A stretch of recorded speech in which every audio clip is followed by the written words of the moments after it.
bringing it to 174 million pesos for this year.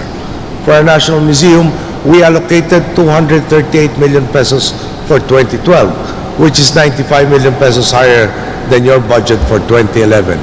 And for 2013, we intend to give you 556 million pesos so that you may carry out the necessary restorations for our historical and cultural collections. Our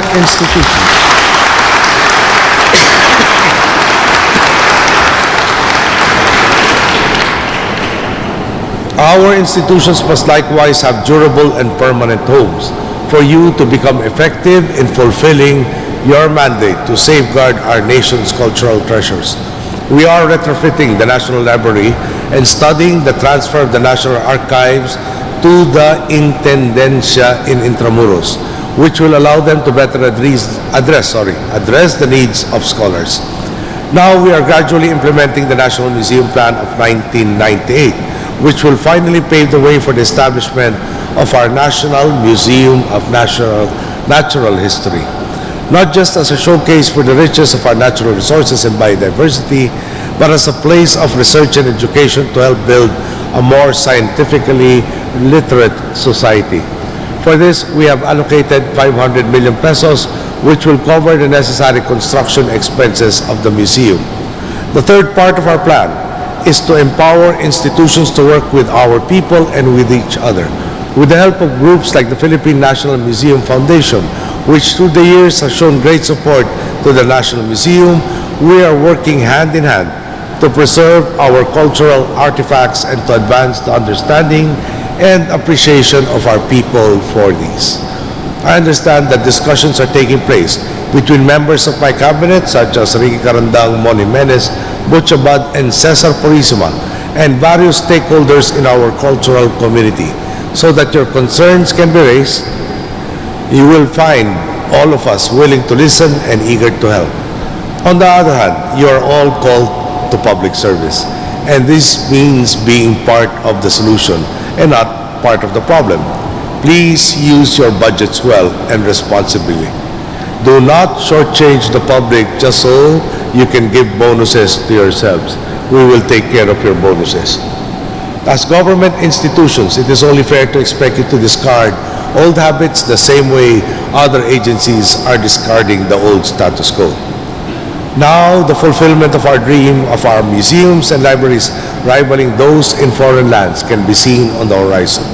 But for our vision to be fully realized, we must work harder as far as the broader public at home and abroad are concerned. Our National Tourism Development Plan identifies the promotion of our culture as central in pursuing our national tourism agenda. We are optimistic that through this, more Filipinos and foreigners will be enticed to tour our country. We know that the development of our cultural programs is fundamental in achieving our tourism growth target of 10 million international visitors and 35.5 million domestic tourists by 2016. Let us therefore embrace our countrymen and always bear in mind that our cultural institutions cannot be independent of our people or their values, or worse, dismissive either of public opinion or the public itself, Filipino or foreign. You have probably heard me say time and again, talagang ang sarap namang maging Pilipino sa panahon ngayon. So much more can be achieved if we are a unified people. You now have the means to join hands with our countrymen to give them a chance to understand and appreciate our history and our society, and to inspire creativity and innovation in all areas of national life. I am confident that together, all our cultural institutions will become part of the pulse of a nation of hardworking, determined, principled, and free Filipinos. I congratulate the National Museum on your 111th anniversary. Thank you and good day to one and all.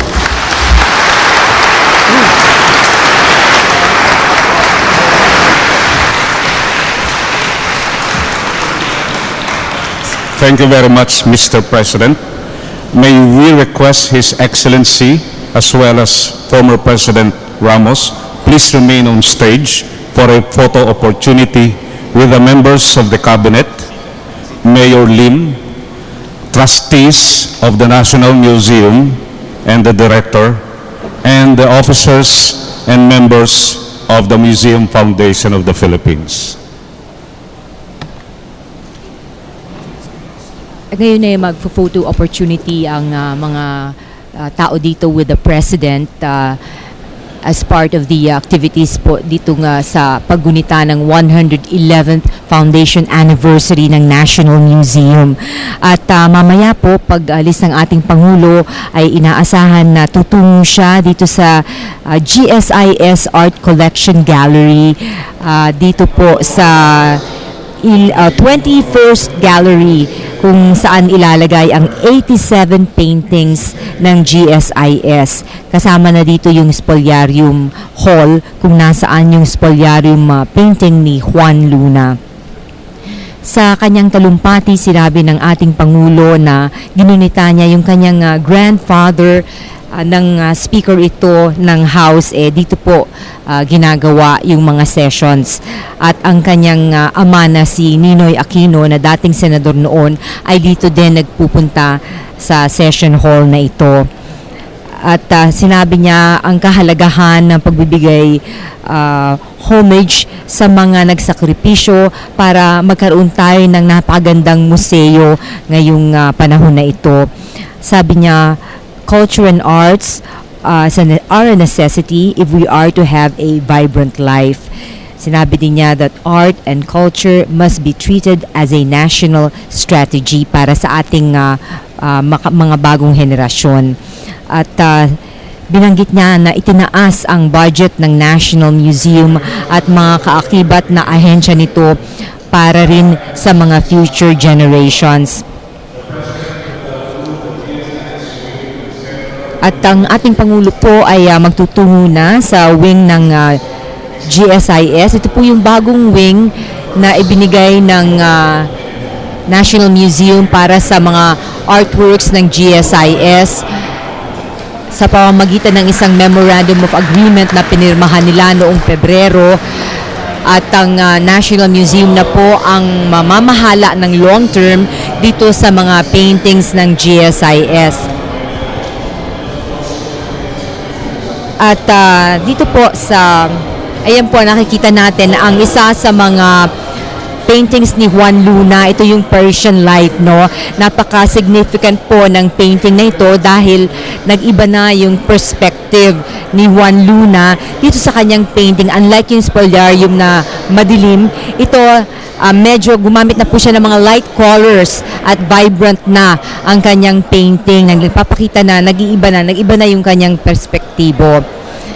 At ngayon po ay papunta na yung ating Pangulo dito sa gallery ng GSIS para bigyan po siya ng tour nitong 87 paintings na dinala dito ng GSIS para ang National Museum na ang mamamahala at magme-maintain at magpe-preserve itong mga paintings na ito, kasama na itong Parisian Life.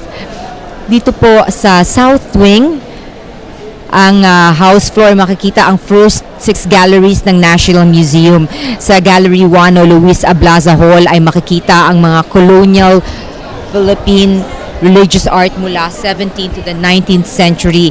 Prominente sa koleksyong ito ay ang retablo mula sa Church of San Nicolas de Tolentino sa Dimlao, Bohol, na itinuturing na isang national treasure. Ang Gallery 2 naman o FCCP Hall ay makikita ang earliest Philippine paintings na nagpapakita ng isang historical event, ang Basi Revolt series ni Esteban Villanueva ng Vigan, Ilocos Sur. Makikita sa 14-piece painting na ito ang isang malinaw na depiksyon ng 1807 Ilocos Uprising laban sa colonial rule. Itinuturing ring national treasure ang Basi Revolt.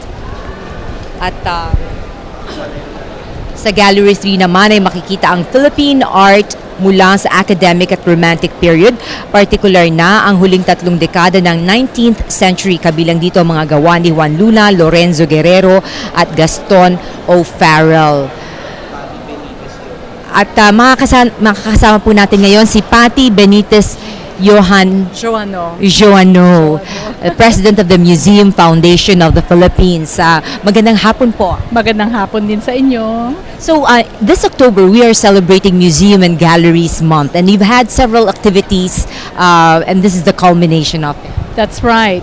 For Museum Foundation of the Philippines, we act as the friends of the National Museum. So we make sure that there are activities for the public, especially on the weekends, to draw in a broader audience. Our forthcoming one is November 10. It's for the celebration of the centenary of Carlos Botong Francisco. There's a room here that has 4 wonderful murals of Botong Francisco, and we renovated it for the National Museum. And so we're having the leading expert, Dr. Patrick Flores, and the grandson of Botong Francisco. His name is Carlos Totong Francisco, to speak. So it will be a very special event for the 100th anniversary of our national artist.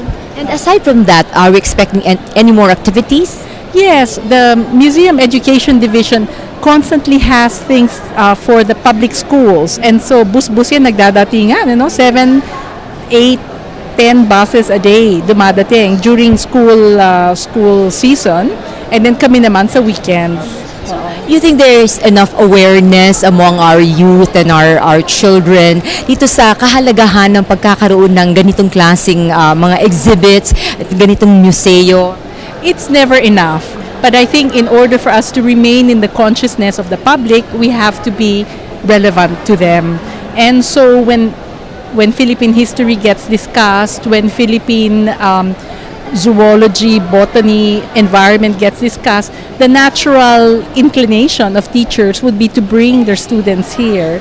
So especially with the coming new museum for natural history, which will open in about 2 years' time, that's going to be terrific. All over the world, the natural history museums really draw a lot of public. Why is More than that? the art. Why? More than the art. Because people can relate more, to natural history, to the environment. So it's up to, I guess, the teachers to make it relevant. It's up to the museum workers to make it work, for the public. What can we expect there? That's very exciting. What Leave should it for we? them to answer. But of course, the divisions of botany, zoology, geology will be moving to the old DOT building here across Luneta Park. So many wonderful paintings. Well, of course, the Spoliarium and then the Parisian Life. But are we able to maintain these paintings and preserve them properly? Absolutely. There is a very good conservation division here. And these are conservators who are trained both locally and internationally. They do a good job. And this will be their primary focus now that the collections are being transferred here. And what else do you think should be done in terms of if we have any problems that need to be resolved? Do you think we should have more effort towards this? Itaguyod yung sa atin. So I would suggest that maybe instead of going to the mall, with your family, try the National Museum on one Saturday or one Sunday. It's a very friendly place to go. It's air conditioned. There are beautiful things to see, and you'll be surprised. You will See a lot of families coming here on the weekend. Yes, in fact, more and more. It's free to come into this museum, So not to the Museum of the Filipino People, where you have the San Diego, the sunken ship, It's sunk in 1600, and you still have the treasures there. But over here, it's free to come in. So there's no reason, no? Yeah. Invite our viewers to come and visit the National Museum. Next time you're thinking of any place to visit on the weekend, try thinking of coming to the former Congress or former Legislative Building here in Manila, not far from City Hall, and you will discover a world that you haven't seen perhaps before or since you were very young, and you will enjoy this few hours at the National Museum. You can see Juan Luna's Spoliarium, Felix Resurrección Hidalgo's wonderful assassination of Governor Bustamante, all these incredible treasures of the National Museum and the country.